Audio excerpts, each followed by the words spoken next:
اس بڑے کو تکلیف ہوتی ہے، کیونکہ اس کا مزاج اس کو قبول نہیں کرتا، تو آپ زبردستی اٹھانے کی فکر میں ہو، تو یہ تو تکلیف پہنچانا ہوا، اسے تو کیا ہوا، تکلیف پہنچے گی نا۔ جیسے ہمارے بعض نادان دوست جب کبھی کسی مسجد میں یا کہیں جوتے اتارنے کی نوبت آئی، اب وہ جھپٹ کے آ گئے، اب وہ کچھ لینے کی بھول میں چھینتے ہیں باقاعدہ زبردست جوتے، بھائی نہیں حضرت نہیں، زبردستی کر کے اس کو کھینچنے کی، بھائی مجھے اس سے تکلیف ہوتی، آپ براہ کرم نہیں ملے گا، آئیے گا تو ہماری سالت سے معلوم نہ کرے، ہمیں سالت سے معلوم کرے، زبردستی کچھ بھی لینے کو تیار ہے، زبردستی پھر کے رہے، اور عقل ہے نہیں، نہ تمیز نہ عقل۔ تو ایک تو یہ کہ وہ زبردستی کھینچ کے اگر لے بھی گیا تو اب وقت پہ لانے کا اہتمام بھی پریشان ہو رہا ہے، دوسرا جوتا اٹھانا جب وقت پہ بجایا تو کوئی ادھر ادھر رہ گیا، عقیدت کے مارے اور بیوقوفی اور حماقت میں لے تو گئے، اور جب ضرورت پیش آئی تو باہر گھومتے پھرے۔ اور دوسرا اس سے زیادہ یہ کہ واقعتاً طبیعت پر گرانی ہوتی ہے کسی دوسرے کے جوتے اٹھانے سے، یہ کہ بہت ہی زیادہ اپنا محبت کرنے والا بے تکلف آدمی ہو تب تو کچھ اول تو وہاں بھی تھوڑی سی گرانی کی تبدیلی ہوتی ہے، لیکن اگر وہ بہت محبت کرنے والا بے تکلف جس کے ساتھ بکثرت رابطہ ہے تو چلو کام چل جاتا ہے، لیکن ایک اجنبی آدمی یا اجنبی تو نہیں لیکن اس سے کوئی بے تکلفی بھی نہیں، وہ اگر اٹھاتا ہے طبیعت پر شاق ہو جاتا ہے، چاہے وقت پر لے بھی آئے شاق ہو جاتا ہے۔ شاق اس میں گزرتا ہے کہ طبیعت مانتی نہیں کہ دوسرا آدمی میرے جوتے اٹھائے، اس لیے طبیعت بہت تکلیف ہوتی۔ اب اگر آپ زبردستی کرنا چاہو سمجھے نا تو یہ کیا ہوگا، تکلیف پہنچانا ہوگا، یہ کوئی راحت پہنچانا نہ ہوگا۔ غصہ ہو گئے بے تکلف، یہ بیٹھا ہے اٹھا لیتا ہے یہ تو اب بے تکلفی ہو گئی تو مجھے کوئی تکلیف نہیں ہوتی اٹھانے، کیونکہ بے تکلفی ہے، محبت میں اٹھا لیا اور اتنی عقل آئی گئی کہ صحیح وقت پہ پہنچا دے تو اس سے کوئی تکلیف نہیں۔ لیکن دوسرا آدمی اجنبی یا کوئی وہ آ کر اٹھا شروع کر دے تو دوہری تکلیف، ایک تو طبیعت پہ بار ہے کہ دوسرا آدمی میرے جوتے کیوں اٹھا رہا ہے، دوسرا یہ کہ پتہ نہیں وقت پہ لائے گا کہ نہیں لائے گا، لے کے بھاگ جائے گا یا کوئی غائب ہو جائے گا یا کیا کرے گا۔ تو یہ جو ہے ساری باتیں سیکھنے کی ہے، یہ تکلیف پہنچانا ہے کسی کی عقیدت، اور کی عقیدت جو ہے وہ محبت کے ساتھ ہونی چاہیے اور عقل کے ساتھ ہونی چاہیے جس سے تکلیف نہ پہنچے۔ تو حضرت فرماتے ہیں ایسی توازن کرنا کرو کہ جہاں دوسرے کو اس سے تکلیف پہنچے، سمجھ گئے؟ چنانچہ آگے بات سنیے، حضرت مولانا قاسم صاحب رحمۃ اللہ علیہ، حضرت مولانا قاسم رحمۃ اللہ علیہ کی جوتیاں ایک حافظ صاحب نے اٹھا کر رکھ دی،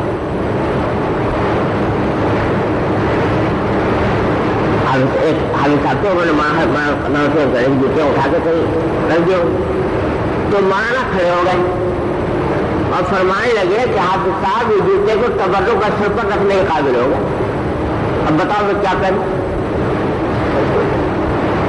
حضرت وغیرہ سمجھنے لگے کہ حضرت صاحب آپ نے جب ان جوتوں کو کیا کر لیا، اٹھا لیا، پکڑ لیا، تو یہ کیا ہو گئے، یہ تو آپ کا تبرک بن گئے، تو یہ جو تبرک بن گیا تو یہ تو اب چھت پہ رکھنے کے لائق ہے، تو میں کیا کروں، یہ فرمایا حضرت نے. کیا مطلب کہ آپ کے اس عمل سے میری طبیعت پر بڑی سخت گرانی ہوئی کہ آپ جو ہے میرے جوتے اٹھا کے آپ نے رکھ لیے, تو میرے دماغ پر تو یہ مسئلہ مسلط ہو گیا. ایک حافظ قرآن ہے, اللہ نے اس کے سینے میں قرآن کریم رکھا ہوا ہے, تو وہ جوتے کو ہاتھ لگا دے تو یہ تو میرے لیے باعث تبرک ہے, وہ جوتا پھر سر کو کیسے پاؤں میں کیسے ڈالوں. تو ہمیں سنا مقصد یہ تھا کہ آئندہ ایسا نہ کرنا کیونکہ مجھے اس سے تکلیف ہوتی. تو ایک تو تواضع کا موقع یہ ہے کہ جہاں اندیشہ ہو دوسرے کو تکلیف پہنچنے کا, وہاں تواضع کرنا یہ کوئی اچھی بات نہیں. کیوں؟ اس واسطے کہ تمہارا وہ تواضع کا وہ عمل کرنا واجب نہیں. تو بھائی واجب ہے کہ کسی کے جوتے اٹھا کے تمہیں رکھا کرو, واجب ہے, فرض ہے, کیا ہے واجب نہیں. لیکن تکلیف سے بچانا دوسرے کو واجب ہے. تو ایک مستحب کی خاطر ایک واجب کو کیسے ترک کیا جائے, یہ گناہ کا کیسے ارتکاب کیا جائے, اس واسطے فرماتے ہیں کہ تواضع کرنا چاہیے. سمجھ گئے؟ ایک تو یہ موقع ہے, اور ایک موقع ایسا ہوتا ہے کہ جہاں پر آدمی کو اپنا کچھ رتبہ منصب ظاہر کرنا ضروری ہو جائے اپنے دفاع کے لیے یا کسی دینی ضرورت کے لیے. سمجھے نا؟ آپ نے فتویٰ جاری کیا اور اس پہ بس ناکارہ ناچیز لکھ کے ختم کر دیا, کسی کو پتہ نہیں چلا کہ آپ ہیں کون. تو اس کا کیا ہوگا, کوئی اس کی فتوے کی کوئی وقت نہیں ہوگی. یار وہاں پر لکھنا کہ مفتی, نائب مفتی, فرع ادارے کا یہ کوئی تواضع کے خلاف نہیں, کیونکہ یہ دینی ضرورت ہے کہ آدمی اپنا منصب بتائے تاکہ اس کی بات لوگوں کو اس کا پر اعتماد. سمجھے نا؟ بعض اوقات اپنا منصب یا اپنا مرتبہ بتانا اپنے دفاع کے لیے ضروری ہو جاتا ہے. اگر وہ نہ بتائے تو نقصان پہنچے.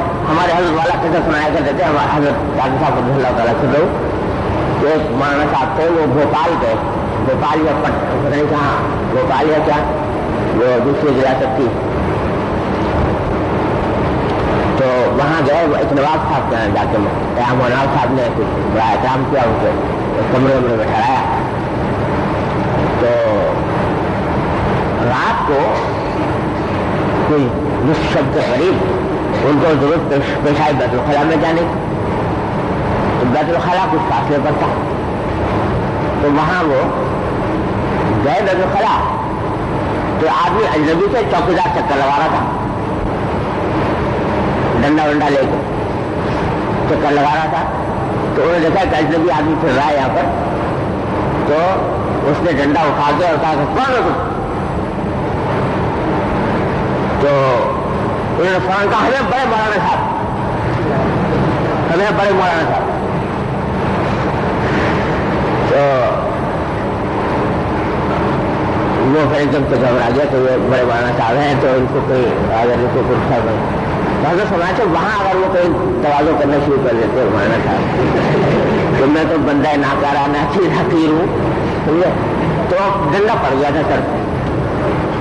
تو حضرت فرماتے ہیں کہ جہاں اپنے دفاع کے لیے ضرورت ہو اپنا کوئی منصب بتانے کی, مرتبہ بتانے کی, تو وہ تواضع کے خلاف نہیں وہاں پر بھی. تو ایک موقع وہ جہاں تواضع سے دوسرے کو تکلیف پہنچنے کا اندیشہ, اور ایک موقع وہ کہ جہاں اپنے دفاع کے لیے یا کسی دینی ضرورت کے لیے بیان کرنا ہو. سمجھے نا؟ تو پھر بتانا ٹھیک. حضرت نعمت اللہ کا مقولہ پتہ نہیں کتنے بزرگوں سے منقول ہوا ہے, ایسا ہوتا ہے کہ بار بار ہی فرمایا ہوگا. حضرت نعمت اللہ کہ اگر دو حرف علم کی تہمت میرے نام کے ساتھ نہ ہوتی، 2 حرف علم کی تہمت میرے نام کے ساتھ نہ ہوتی تو دنیا کو پتہ بھی نہ چلتا کہ قاسم کہاں پیدا ہوا تھا، کہاں مر گیا۔ تواضع کی اصل بات تو یہ تھی کہ اپنے آپ کو بالکل گمنام زندگی گزارنے والا بنانا چاہتے تھے، لیکن میں چونکہ 2 حرف علم کی تہمت لگ گئی ہے تو اس کے حقوق ہیں، لوگ مسئلہ پوچھنے آتے ہیں، کوئی ضرورت ہو پیش آتی ہے تو اس کی وجہ سے مناظرہ بھی کرنے کے لیے جانا پڑتا تھا حضرت والا کو، آریوں سے عیسائیوں سے خدا نے کہاں مناظرے کیے۔ اب وہاں اگر تواضع کرنا شروع کر دے بہت تو وہ دین کا جو کلمہ ہے اس کو پھیلانے پہنچانے میں رکاوٹ ہوتی۔ تو اس واسطے کیونکہ 2 حرف علم کی تہمت لگی ہوئی ہے لہٰذا یہ سب کام کر رہا ہوں، تصریف بھی کر رہا ہوں، تعلیم بھی کر رہا ہوں، تدریس بھی ہو رہی ہے، بات بھی ہو رہا ہے، مناظرے بھی ہو رہے ہیں، لیکن اگر یہ نہ ہوتی تو کئی پتہ بھی نہیں چلتا دنیا کو کچھ قاسم کہاں پیدا ہوا تھا، کہاں مر گیا۔ کیونکہ علم کے کچھ تقاضے ہیں لہذا کرنا پڑ جاتا ہے اس واسطے، لیکن ساتھ میں اگر علم کے ساتھ کسی اللہ والے کے ساتھ دامن بندھا ہوا ہو تو اللہ تعالیٰ پھر حب جاہ سے اور تکبر سے اور عجب سے محفوظ رکھتے ہیں، اور اگر دامن بندھا ہوا نہ ہو تو اللہ بچائے پھر یہ چیز جو ہے یہ فتنہ بن جاتی ہے، حب مال اس سے پیدا ہوتا ہے، حب جاہ اس سے ہوتا ہے، اور شہرت طلبی اس سے ہو جاتی ہے، عجب اس سے پیدا ہو جاتا ہے، تکبر اس سے پیدا ہو جاتا ہے۔ تو اس واسطے ضرورت ہے کہ خاص طور سے اہل علم ضرورت ہے کہیں نہ کہیں بندھے ہوئے رہو۔ اللہ آگے فرمایا کہ لباس اور وضع سے یا اہل دنیا کے طرز گفتگو سے عزت کا طلب کرنا انسان کا کام نہیں۔ کیا مطلب؟ کہ اہل دنیا سے اپنی عزت کروانے کے لیے ان کے مزاج اور مذاق کے مطابق لباس پہنو۔ اگر ہم ان کے مزاج کے خلاف پہنیں گے تو عزت نہیں کریں گے۔ یہ کہتے ہیں کہ لباس اور وضع سے یا اہل دنیا کے طرز گفتگو سے عزت طلب کرنا انسان کا کام ہے۔ یہ تو نہایت بھدا پر اے طلباء مدرسہ، یہ مدرسے کے طلباء کا خطاب فرما رہے ہیں، تمہارا فخر یہی ہے کہ جس جماعت میں تمہارا شمار ہے تم ان کی اصطلاح اور وضع طرز اختیار کرو، تمہاری عزت اسی میں۔ اگر مخلوق میں عزت نہ ہو تو کیا پرواہ، خالق کے ہاتھوں ضرور عزت ہو۔ تم کو تو ایسی تواضع اور پستی اختیار کرنا چاہیے کہ تمام دنیا پستی اور تواضع میں تمہاری شاگرد ہو جائے، اور تم اس شعر کے مصداق ہو جاؤ، اور زبان کے دوہر یوں کہو کہ افروختنو سوختنو جام دریدن پروان زمن شم زمن گل زمن آو۔ عجیب شعر ہے یہ، افروختنو سوختنو جام دریدن پروان زمن شم زمن گل زمن آو۔ تو کہہ رہا ہے کہنے والا کہ جلنا، روشن ہونا، جلنا اور کپڑے پھاڑنا، یہ ادائیں جو ہیں مجھ سے سیکھی ہیں۔ کس نے؟ پروانے نے، شمع نے اور پھول۔ سمجھے نا؟ پروانہ جو ہے وہ جلتا ہے، شمع کیا ہے؟ روشن ہوتی ہے، اور پھول جو ہے وہ اپنے کپڑے پھاڑتا ہے، اپنے دامن چاک کرتا ہے۔ یہ جو کلی ہوتی ہے نا، بندھی ہوئی ہوتی ہے، اس کے پتے بندھے ہوئے ہیں، جب کھلے گا تو اس کی پتیاں کٹی کٹی الگ الگ ہوں گی تو وہ اپنے جامہ چاک کرتی ہے، کیا کرتا ہے؟ تو کہتے ہیں پھول نے مجھ سے سیکھا جامہ چاک کرنا، اور پروانے نے مجھ سے سیکھا جلنا، اور شمع نے مجھ سے سیکھا روشن ہونا۔ سمجھے نا؟ کہتے افروختن و شوختن و جام دریزن پروان زمن شم زمن گل زمن آگو. یہ سب باتیں مجھ سے سیکھیے انہوں نے. یہ وہ کہنے والا کر رہا ہے عاشق کا کام. غرض تم ایسے متواضع ہو جاؤ کہ ہر چیز میں تمہاری ہی تواضع کا اثر ظاہر ہو. تم کو ظاہری اسباب عزت کی ضرورت نہیں. انسان تو وہ ہے جو کمالات میں بادشاہ ہو, وہ ظاہر میں فقیر ہو. کمالات میں بادشاہ ہو, وہ ظاہر میں فقیر ہو. عارف فرماتے ہیں مبی حقیر گدایان اشقرا کی قوم شہان بے کمر و خسروان بے کلاہن. تمہیں عشق کے جو گدا ہیں ان کو حقیر نہ سمجھو, کیونکہ یہ ایسے بادشاہ ہیں کہ ان کے پٹکا تو ہوتا نہیں کمر میں اور سر پر تاج بھی نہیں ہوتا, لیکن بے تاج کے بادشاہ ہوتے ہیں, بے پٹکے کے بادشاہ ہوتے ہیں. اور فرماتے ہیں گدائے میں قدام لے ایک وقت مستی بھی کہ ناز بر فلک و حکم بر ستارہ کو. دیکھنے میں تو میں فقیر نظر آ رہا ہوں, لیکن جب مستی میں آتا ہوں تو اس وقت دیکھنا کہ ناز بر فلک و حکم بر ستارہ کو. کہ فلک پر آسمان پر بھی ناز کرتا ہوں اور ستاروں پر بھی میرا حکم چلتا ہے. کیسے چل رہا ہے ستاروں پر حکم؟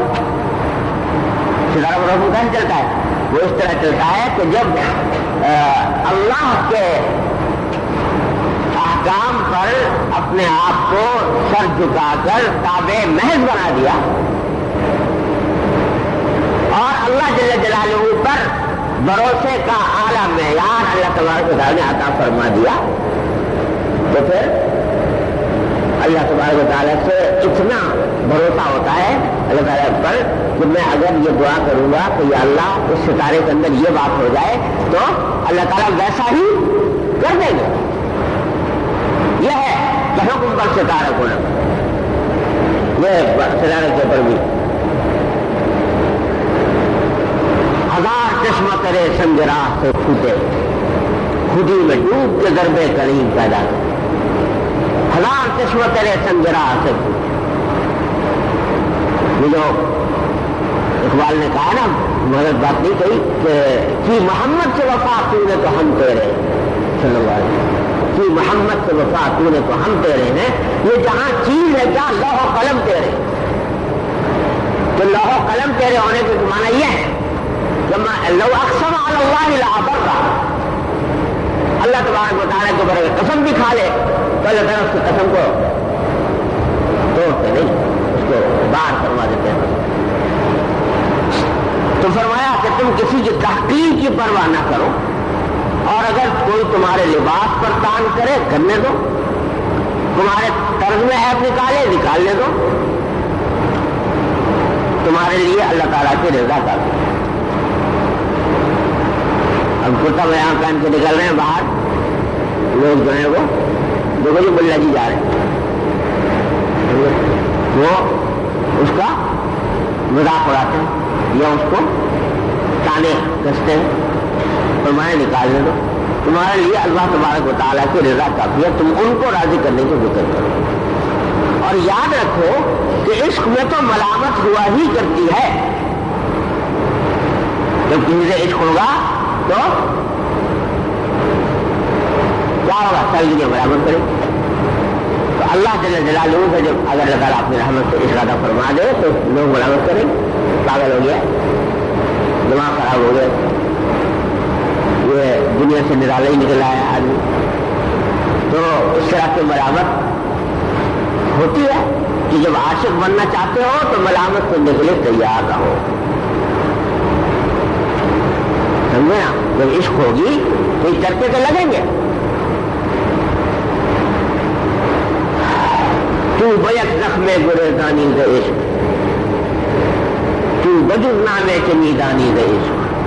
اگر ایک ہی چرکا لگنے سے اور جب کس نفس کو کر دیا تم نے تو کیا عشق ہوا تمہیں. تو بجز نامے کے میدانی ز عشق, لہذا کرنے کو ملامت کرنے کو. یہ تو خیر تھی بات. اب جو آگے بات فرمائی حضرت ہے وہ بڑی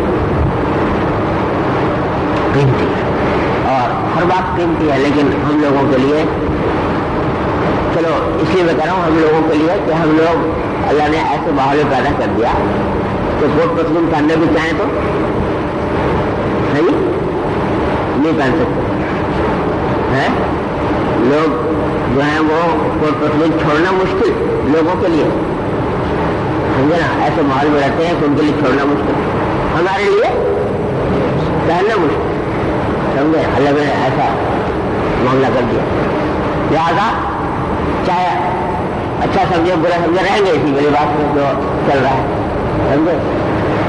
البتہ اگر اللہ تعالیٰ عقل دے سمجھ دے تو اس کو عظیم سمجھ کر عزت والا سمجھ کر رہو اور دوسروں کی طرف پرواہ نہ کرو کانوں کی.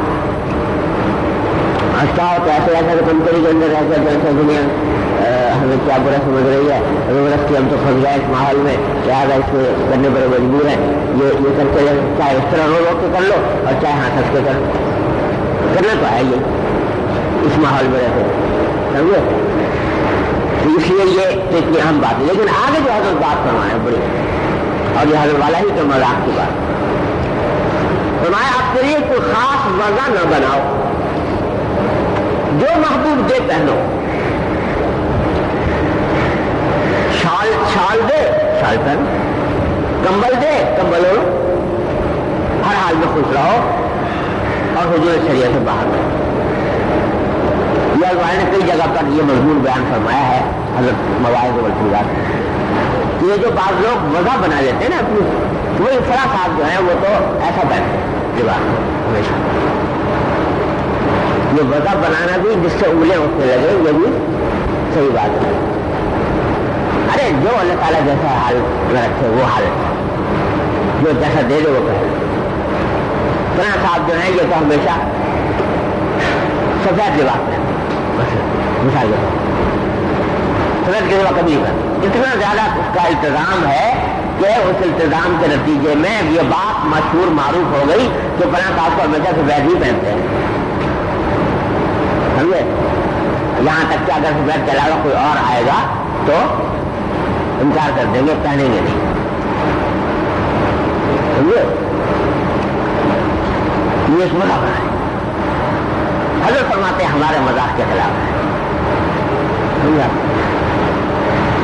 ہمارا مذاق یہ ہے کہ ایسا بھی آدمی نہ بنے کہ جس سے انگلیاں اٹھنے لگے کہ اس کا خاص طریقہ یہ ہے,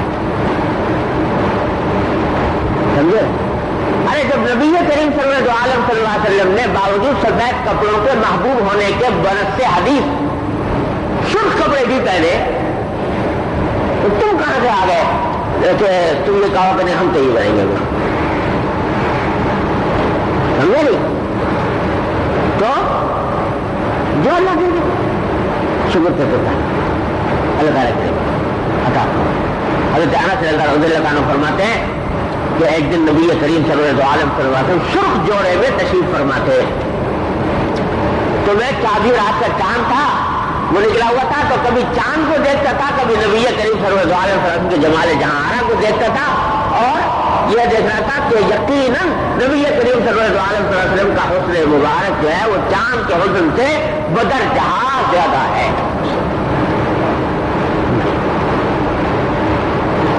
تو حضور تو پہننا ہے سرخ جو, اور تم کو یہ ہم ہے درویش یا ہم ہیں یا بزرگ آدمی, لہذا ہم نہیں کریں گے. التزام ایک خاص روزہ کا کر لیا. تو یہ بھی کچھ پسندیدہ نہیں, یہ میں ناجائز نہیں کہہ رہا, لیکن حضرت والا کہتے ہیں ہمارے مذاق کے خلاف یہ وضع بنا لیں, سمجھے نا. تو کیا ہے جیسا موقع ہو گیا ویسے کریے. فلاں حضرت جو ہے وہ حضرت والا وہ فلاں جگہ ان کا کپڑا سل